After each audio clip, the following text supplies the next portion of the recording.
तर एकनाथ शिंदेंची शिवसेना आणि भाजप यांच्यामध्ये जो संघर्ष सुरू आहे तो संघर्ष आपल्याला पाहायला मिळतोय ठाण्यामध्ये खास करून त्या संघर्षाबद्दल जितेंद्र आव्हाडांनी काय म्हटलंय ते सुद्धा पाहूया.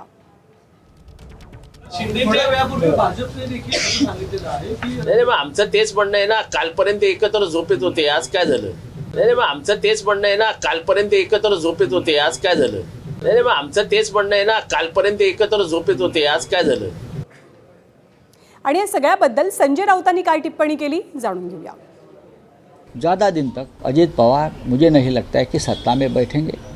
वो फिर उनकी घर वापसी होगी और दोनों पार्टी एक साथ चाहे मर्जर हो या एक साथ वो काम करेंगे, ऐसा मुझे लगता है.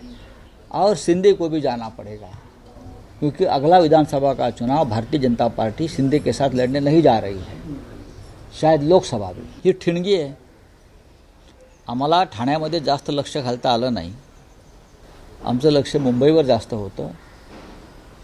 अधिक लक्ष घातलं असतं तर कदाचित आम्ही थोडं अजून पुढे जाऊ शकलो असतो. पण एक वर्तुळ पूर्ण झालं आहे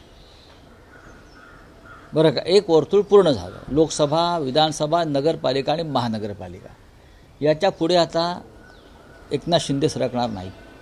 यापुढे त्यांचं रोज अधपतन आणि घसरण सुरू होईल. एबीपी माझा, उघडा डोळे बघा नीट.